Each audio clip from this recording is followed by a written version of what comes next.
So the world heritage monuments, UNESCO world heritage sites ఇవి.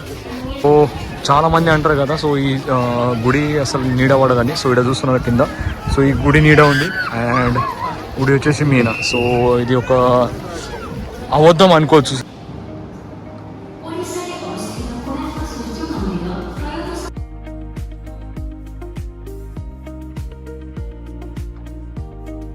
धर्मपद गुंबद पर चढ़ जाता है और कुछ ही समय के प्रयत्न के पश्चात वो कलश को स्थापित करने में सफल हो जाता है। गुंबद पर कलश स्थापित होते ही नीचे गर्भगृह में चारों दिशाओं में लगे चुंबकों के आकर्षण से सूर्य महाप्रभु की मूर्ति शून्य में स्थापित हो जाती है। सब धर्म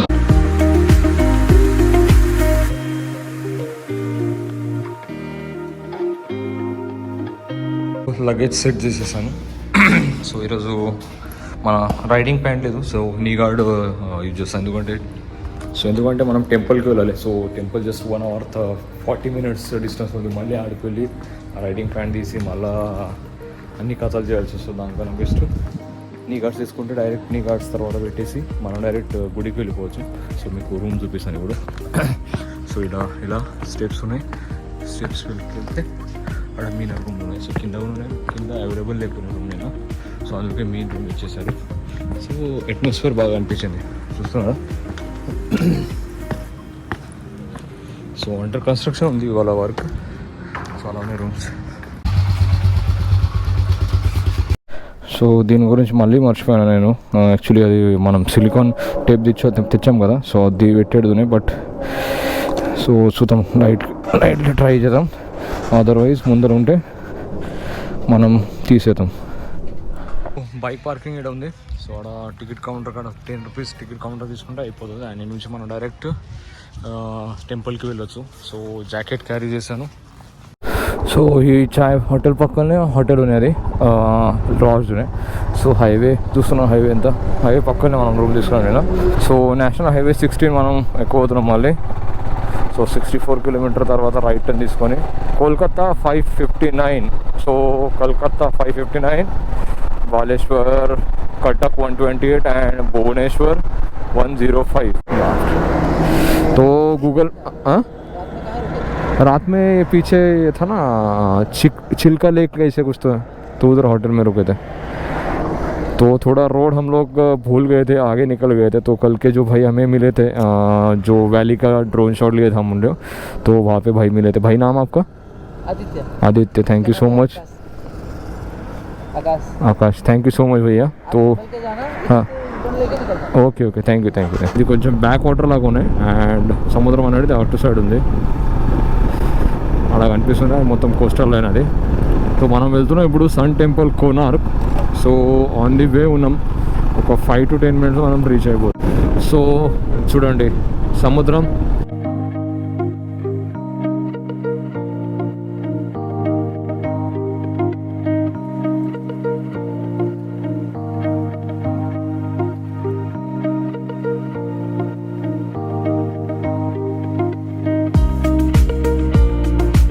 టికెట్ క్యారీ చేశాను. సో ట్యాంక్ బ్యాగ్, దాంట్లో మన యాక్సెసరీస్ ఉన్నాయని. సో అందుకే టైం పడుతుంది అంట దర్శనానికి. సో చాలా జనాలు చాలా ఉన్నారు, సో రష్ చాలా ఉంది. సో అందుకే చెప్పలేము 2 hours or 3 hours మనం దర్శనానికి పడుతుంది లోపల. Temple opposite side. This is the ticket counter, sun temple Konark. And approximately 40 rupees వచ్చేసి టికెట్ కౌంటర్. ఇక్కడ స్కాన్ చేస్తారు ఇక్కడ అందరూ, అండ్ నుంచి మనం ఎంట్రీ చేసుకోవాలి.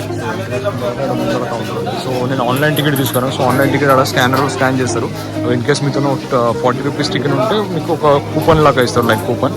సో ఆ డబ్బాలు వేస్తున్నారు కదా, అలా కూపన్ ఇస్తారు కదా. సో అట్లా కూపన్ ఇస్తారు వాళ్ళు. అండ్ మీతో స్కానర్ ఉంటే స్కాన్ చేస్తారు. టికెట్ కౌంటర్ టికెట్ స్కాన్ చేసి మీకు లోపలికి ఎంట్రీ ఇస్తారు. సో లోపలికి వచ్చేసిన తర్వాత ఫస్ట్ మనం ఈ సైడ్ వెళ్ళాలి. అండ్ ఆ తర్వాత మీకు గార్డెన్ కావాలంటే బయటకు వచ్చిన రైడ్.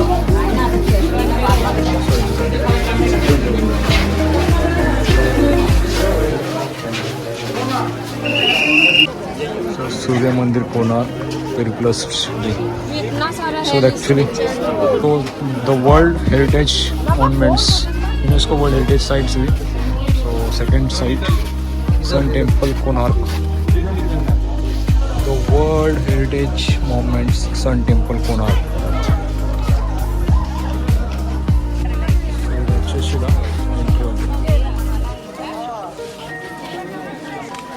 సో ఇక్కడ మంచి ఏనుగు మీద సింహం. So same as it is అక్కడ కూడా. సో కింద మనిషి ఉన్నాడు, ఆ మనిషి మీద ఏనుగు. సో ఏనుగు మనిషిని చంపుతుంది. అండ్ సో ఇక్కడ చూస్తున్నారు కదా, సో ఈ శిల్పాలు చూడండి, బాగా గమనిస్తే ఇది ఒరిస్సా నృత్యం ఉంది. ఈ శిల్పాలపై ఆత్మ మృదంగా వాయిస్తుంది. సో ఆడ చూస్తే మళ్ళీ అదే స్టాచ్యూ. సో ఈ మొత్తం ఒరిస్సా కల్చర్ మొత్తం వాయించారు. సో ఒరిస్సా కల్చర్ మొత్తం దీని మీద స్థాపించారు. సో మొత్తం కల్చర్ ఏదో కనిపిస్తుంది యాక్టివిటీస్గా. సో ఏంటంటే సో చాలా ఓల్డ్ టెంపుల్ కదా. సో 12th century టెంపుల్ ఇది. సో ఇలా ఉంది ఇప్పుడు. సో విధ్వంసం చాలా చేశారు మన ఢిల్లీ సుల్తాన్స్. గుడి దగ్గరికి వెళ్ళేటప్పుడు సో ముందర ఒక మండపం ఉంటుంది. ఆ మండపం ముందరనే సో ఈ గర్భగుడి ముందర ఈ మండపం ఉంది. ఆ మండపం మీద ఈ శిల్పాలు చూస్తుంటే చాలా చాలా ఆశ్చర్యం అవుతుంది. ఎందుకంటే దీని మీద ఉన్న ప్రతి ఒక్క శైలి మీద సో ఏదో ఒక స్టోరీ ఉంది. సో ఇక్కడ చూడండి. సో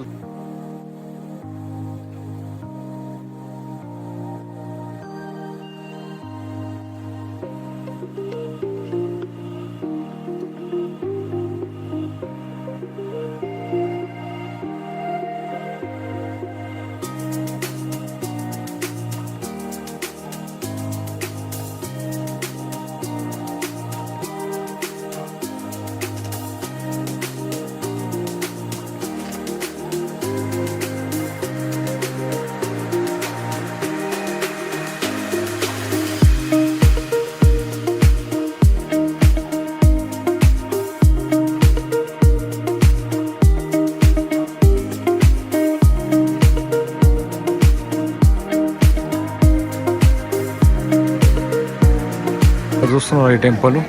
సో యాక్చువల్గా ఈ నుంచి మీకు క్లియర్గా కనిపిస్తుంది.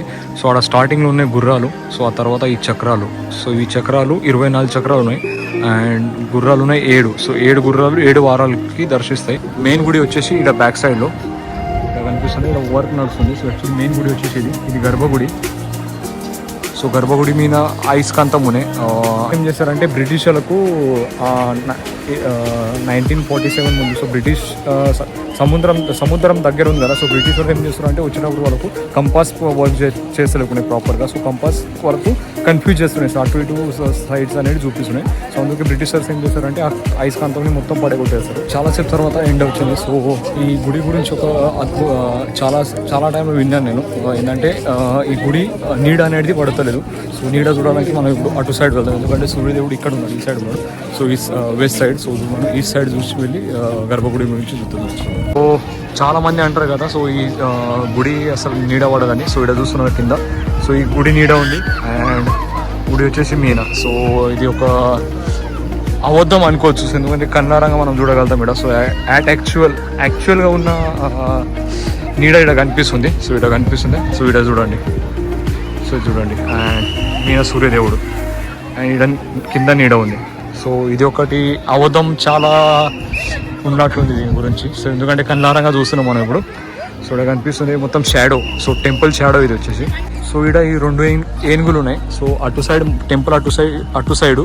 సో ఇది నార్త్ వచ్చేసి, ఈ సైడ్ వచ్చేసి నార్త్. అండ్ సౌత్ సైడ్లో 2 గుర్రాలు ఉన్నాయి. సో ఈ దూరం నుంచి మీరు గుడి చూస్తే, సో ఇటు సైడ్ నుంచి మీరు గుడిని బాగా గమనిస్తే, సో బయట స్టార్టింగ్లో మీకు గుర్రాలు ఉన్నాయి, 7 గుర్రాలు. ఆ 7 గుర్రాలు వారాలు అంటే సోమవారం, మంగళవారం, బుధవారం, గురువారం, శుక్రవారం, శనివారం, సో ఆదివారం. సో ఇది ఇలా 7 వారాలు దర్శిస్తాయి. అండ్ ఈ చక్రాలు కనిపిస్తున్నాయి కదా మీకు ఇక్కడ. సో ఈ చక్రాలు 24 చక్రాలు ఉన్నాయి. సో ఈ చక్రాలు వచ్చేసి 24 గంటలని ప్రదిస్తాయి. సో చాలామంది అంటారు, గైడ్స్ కూడా అంటారు, సో ఈ గుడి నీడ కింద పడదని. సో ఇక్కడ కింద యాజ్ ఇట్ ఈస్ నీడ కనిపిస్తుంది. సో టెంపుల్ నీడనే. ఇక్కడ మనుషులు నడుస్తున్న మీకు ఇక్కడ నీడ చూపిస్తాము. సో 5 feet 5 అడుగుల మనుషుల నీడ ఇక్కడ ఉంటే, సో టెంపుల్ నీడ చూడండి. సో 120 feet ఉన్న గుడి. సో ఆ గుడి కంపల్సరీ నీడ కింద పడుతుంది. సో కొన్ని వివరాలు ఇక్కడ వాళ్ళే పుట్టించారు, వాళ్ళే మాట్లాడుతున్నారు. సో కొన్ని నిజాలు, కొన్ని అబద్ధాలు ఉన్నాయి. సో జాగ్రత్తగా మీరు గైడ్ని మాత్రం తీసుకోకండి, నా ఒపీనియన్. వచ్చిన తర్వాత గైడ్ని మాత్రం తీసుకోకండి, ఎందుకంటే గైడ్ చాలా అవుతాం మాట్లాడుతున్నాను. సో నేను వచ్చినప్పుడే ఫస్ట్ ఆ గైడ్ నన్ను ఎంటర్టైన్ చేసిన పాయింటే, నాకు బ్లాక్మెయిల్ చేసిన పాయింటే, ఇమోషనల్ అటాచ్మెంట్ చేసే పాయింట్ ఒకటే. సో ఈ గుడి మీకు నీడగా అనిపించదని. సో ఆ పాయింట్, అదే పాయింట్ నేను చూస్తే కంపల్సరీ ఇక్కడ నీడగా అనిపిస్తుంది. సో గైడ్ని మాత్రం ఇక్కడ తీసుకోకండి. మండపం, సో సౌత్ గేట్ ఉంది కదా, ఇక్కడ సౌత్ ద్వారం ఉంది. ఆ సౌత్ ద్వారం ముందరనే ఇక్కడ మండపం ఉంటుంది. ఈ మండపం యాక్చువల్లీ ఇక్కడ ఇట్లా ఉంది. సో ఇక్కడ లవర్ పాయింట్ లాగా వీళ్ళు తీసుకుంటున్నారు. అండ్ ఇది వచ్చేసి టోటల్ గుడి. నేను ఎంట్రన్స్ కాడ వచ్చేస్తే 3 గుర్రాలు ఉన్నాయి. సో ఇది ఒక గుర్రం, ఇది ఒక గుర్రం, ఇది ఒక ఈ 3 గుర్రాలు ఉన్నాయి. ఆ 3 గుర్రాలు, సో ఇటు సైడ్ 4 గుర్రాలు ఉన్నాయి. సో 3, 4, 5, ఈడ ఇంకొక వచ్చేసి 6వ గుర్రం. చూడండి 6వ గుర్రం. అండ్ ఇక్కడ ఈ లేడీ ఏదో దీపం అంటేస్తుంది, సో పూజ చేస్తుంది సూర్యదేవుడికి. సో ఈడ వచ్చేసి 7వ గుర్రం. సో ఈ 7 గుర్రాలు ఇవి వచ్చేసి north side. So north side వచ్చేసి ఇక్కడ మీకు 2 గుర్రాలు కనిపిస్తాయి. సో అండ్ ఇది అపోజిట్ సైడ్లోనే ఇక్కడ ఇది కిచెన్. సో ఇది వచ్చేసి కిచెన్ సెక్షన్ అంట ఆ టైంలో. అండ్ అటు సైడ్ మీకు కనిపిస్తుంది ఆ గుడి, అక్కడికి మనం వెళ్తున్నాం. ఇప్పుడు ఛాయాదేవి గుడి అది. సో టెంపుల్ స్టార్టింగ్లో మీకు 4 చక్రాలు కనిపిస్తాయి. సో ఇక్కడ మీకు ఇప్పుడు ఏం చూపిస్తాను. సో ఆడ 4 అయిన తర్వాత 5, 6, 7, 8, 9, 10, 11 అండ్ ఇటు సైడ్ చూస్తే 12. సో ఈ 12 చక్రాలు ఇటు సైడు, 12 చక్రాలు అటు సైడు. ఛాయాదేవి గుడి ఇది. సో ఛాయాదేవి వచ్చేసి మన సూర్యదేవుని భార్య పేరు ఛాయాదేవి. సో ఆ ఛాయాదేవి టెంపుల్. కోనార్ టెంపుల్ వచ్చేసి ఇప్పుడు అండర్ కన్స్ట్రక్షన్ ఉంది. సో మీరు కనిపిస్తుంది మీకు అండర్ కన్స్ట్రక్షన్ ఉంది. సో అండర్ కన్స్ట్రక్షన్ ఎందుకంటే లోపల ఉన్న అయస్కాంతం బ్రిటిషర్స్ వచ్చి పడగొట్టేశారు. సో ఆ తర్వాత గుడి మొత్తం సో కూలిపోయింది. సో ఆ కూలిపోయిన గుడిని ఇప్పుడు మళ్ళీ ఓపెన్ చేయడానికే అప్రూవల్ తీసుకున్నారు already. So UNESCO world heritage side నుంచి అప్రూవల్ తీసుకోవాలి. దీని గురించి యునెస్కో వరల్డ్ హెరిటేజ్ సైడ్లో ఉన్న సైట్స్, సో దాని మీద సెంట్రల్ గవర్నమెంట్ కానీ స్టేట్ గవర్నమెంట్ కానీ ఎలాంటి వాళ్ళకు పర్మిషన్ లేకూడదు. సో దీనిలో ఏమైనా మాడిఫై చేయాలన్నా, ఏమైనా చేంజెస్ చేయాలన్నా so UNESCO world heritage side నుంచే వాళ్ళకు పర్మిషన్ తీసుకోవాల్సి వస్తుంది. సో ఆ యునెస్కో వరల్డ్ హెరిటేజ్ సైడ్ నుంచి పర్మిషన్ వచ్చేసింది. సో ఆల్రెడీ వర్క్ జరుగుతుంది. సో పని వర్క్ ఇన్ ప్రోగ్రెస్ ఉంది. సో అతి త్వరలో ఒక 3-4 ఇయర్స్ లోపల సో మనకి ఇప్పుడు టెంపుల్ లోపల కూడా ఎంట్రీ స్టార్ట్ అవుతుందంట. సో ఈడ ఉన్న అథరైజ్ పర్సన్తో మనం డిస్కస్ కొన్ని వివరాలు తెలుసుకున్నాం. సో ఆ తర్వాత ఈ 3-4 ఇయర్స్లో వాళ్ళు ఓపెన్ చేస్తారని చెప్పారు. సో అతి త్వరలో ఓపెన్ కావాలని మళ్ళీ మనం ఓపెన్ అయిన తర్వాత మళ్ళీ ఒకసారి మనం ఈ గుడి లోపలికి వెళ్ళడానికి మనం ట్రై చేద్దాం. సో ఫారినర్స్ కూడా వస్తారు. సో మన ఈ UNESCO world heritage site visit చేయడానికి. సో ఈయన ఏ కంట్రీ నుంచి వచ్చారో తెలీదు. సో ఫారినర్స్కి 600 రూపీస్ టికెట్ అంట. సో టికెట్ కౌంటర్ కాడ నేను బోర్డు చూసేసి మార్నింగ్ ఈస్ట్ సైడ్ ఇది. సో అందుకే ఇక్కడ మార్నింగ్ 6 గంటలు, ఇది వచ్చేసి ఈవినింగ్ 6 గంటలు, ఇది మధ్యాహ్నం 12 గంటలు, ఇది వచ్చేసి రాత్రి 12 గంటలు. సో ఈ clock anti clock wise count చేస్తారు. సో ఇక్కడ మీకు చిన్న డౌట్ కనిపిస్తున్నాయి. సో ఇక్కడ చిన్న డౌట్స్ కనిపిస్తున్నాయి. సో మీకు డాట్స్ ఉన్నాయి. సో ఈ డాట్స్ ఈ చక్రంలో నుంచి ఈ చక్రం వరకు 180 ఉన్నాయంట. సో 180 డాట్స్ ఉన్నాయి. సో ఈ 3 గంటలకు సబ్స్క్రైబ్ చేస్తారు. సో 3 గంటలు అంటే సో ఇవి 3 గంటలు. సో ఇప్పుడు మీకు ఈజీగా చెప్పేస్తాను. సో ఇక్కడ 12 గంటలు అయినా, మధ్యాహ్నం 12 గంటలు. సో ఇక్కడ ఈ చిన్నది ఉందా, సో 1:30, ఇది 3, మళ్ళీ ఇక్కడ 6, సో మళ్ళీ 7:30, 4:30, 6,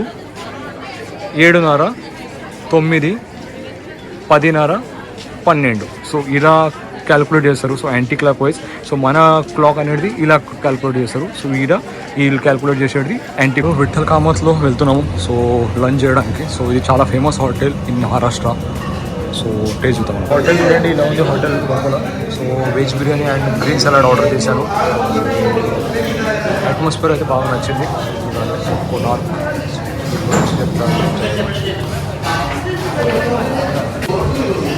veg biryani and salad.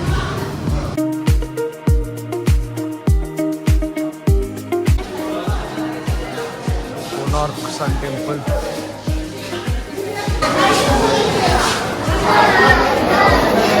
Sun temple of China. Sun temple Konark sun temple. తర్వాత pyramid of the sun and mortuary.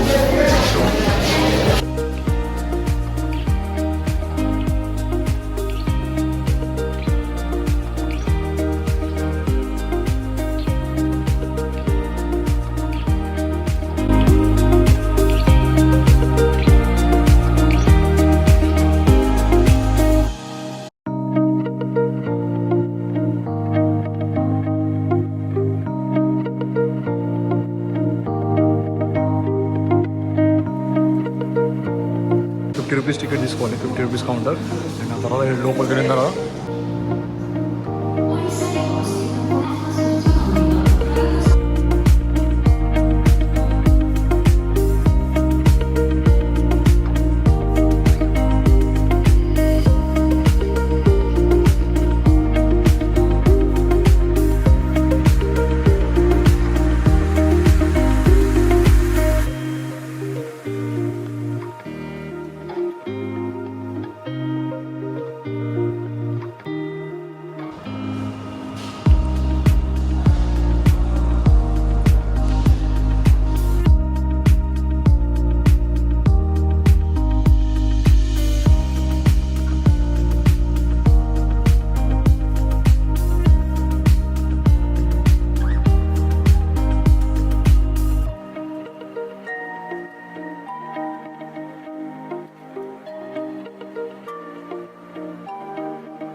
ये भारतवर्ष है जिसे दुनिया कभी विश्व गुरु के रूप में जानती थी।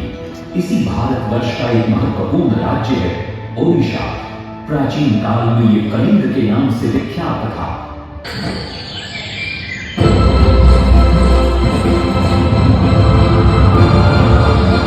तत्पश्चात उन्होंने विजय पूजा, जिसे आज हम वारंगल के नाम से जानते हैं,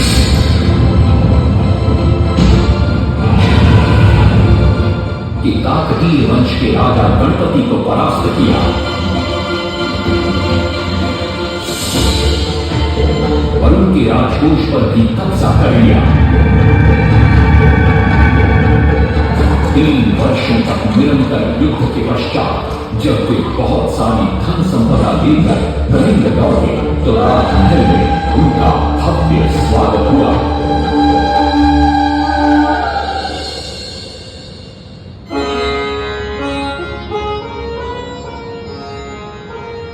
राजमाता कस्तूरी देवी पुत्र नरसिंह देव की वीरता से बहुत प्रसन्न हुई और पुत्र के सामने अपने मन की इच्छा प्रकट की। कहा, तुम्हारे पिता ने शंख क्षेत्र पुरी में भगवान जगन्नाथ का भव्य मंदिर बनवाया है।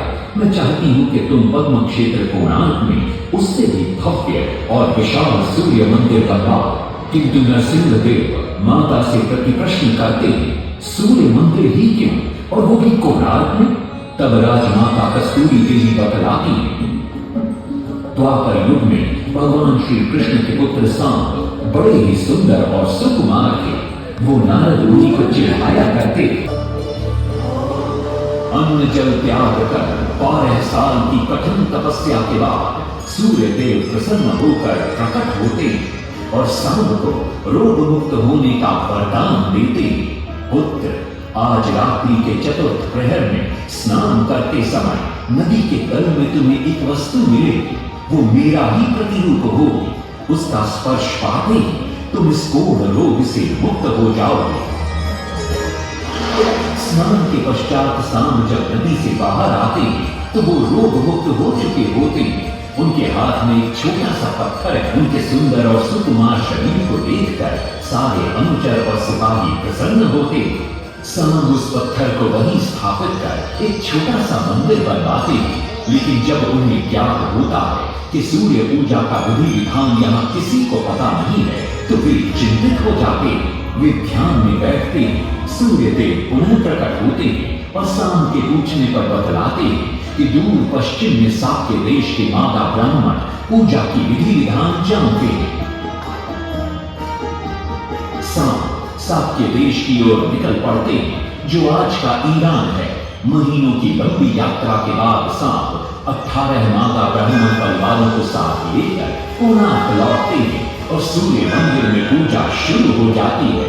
राजमाता कस्तूरी देवी नरसिंह देव को बतलाती है कि विवाह के कई वर्षों बाद तक जब हम निसंतान थे, मैंने भी उस सूर्य मंदिर में पूजा अर्चना की और तुम पुत्र रूप में मुझे प्राप्त हुए। माता की बात सुनकर नरसिंह देव मां को कोणार्क में संसार का सबसे भव्य और विशाल मंदिर बनाने का वचन देते।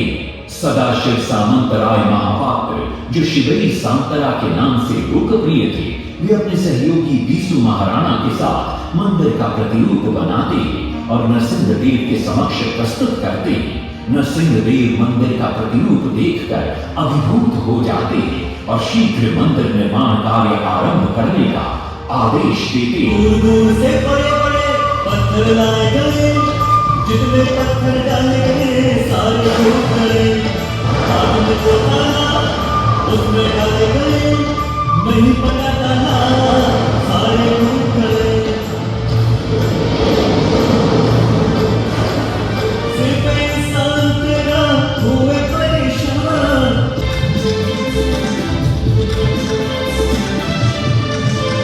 दूसरी तरफ कलिंग के उत्तर के राज्यों के नवाबों के बार बार राज्य पर आक्रमण हो रहे थे। इन आक्रमणों से क्रोधित होकर नरसिंह देव अपनी विशाल सेना को लेकर युद्ध के लिए निकल पड़े।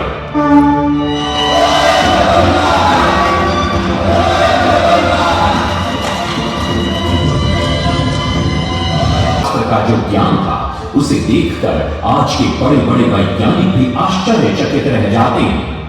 कई प्रयासों के बाद भी मंदिर के गुंबद पर कलश स्थापित नहीं हो पा रहा था। क्रोधित नरसिंह देव ने आदेश दिया कि कल प्रातः काल तक यदि कलश स्थापित नहीं हुआ तो सबके सर धड़ से अलग कर दिए जाएंगे। सभी शिल्पकार घोर चिंता में डूब जाते हैं।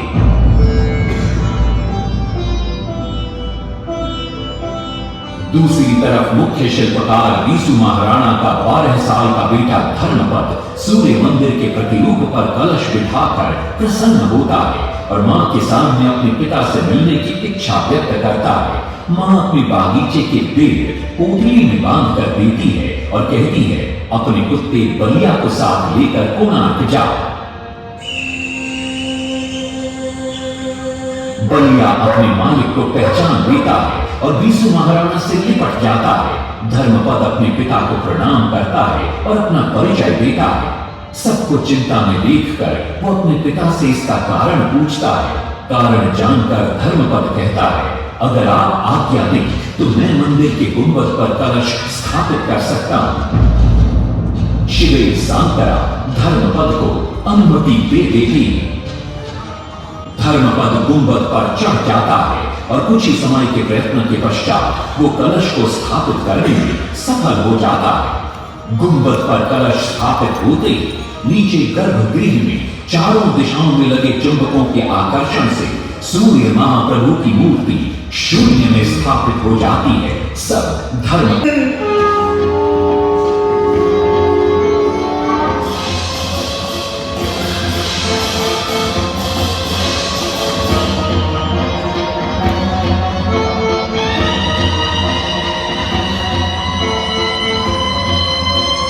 तभी वहां नरसिंह देव भी आ पहुंचते हैं।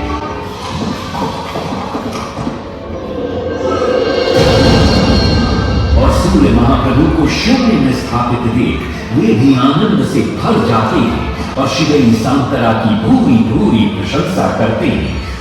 సో లోపల ఇప్పుడు మొత్తం స్టోరీ విన్నాక ఒక క్లారిటీ మాత్రం వచ్చింది. ఆ క్లారిటీ ఏంటంటే లోపల ఉన్న గైడ్స్ చాలా అవధం మాట్లాడతారు. ఎందుకంటే ఈ స్టేట్ గవర్నమెంట్ వల్ల నిరూపించిన ప్రాజెక్ట్ ఇది.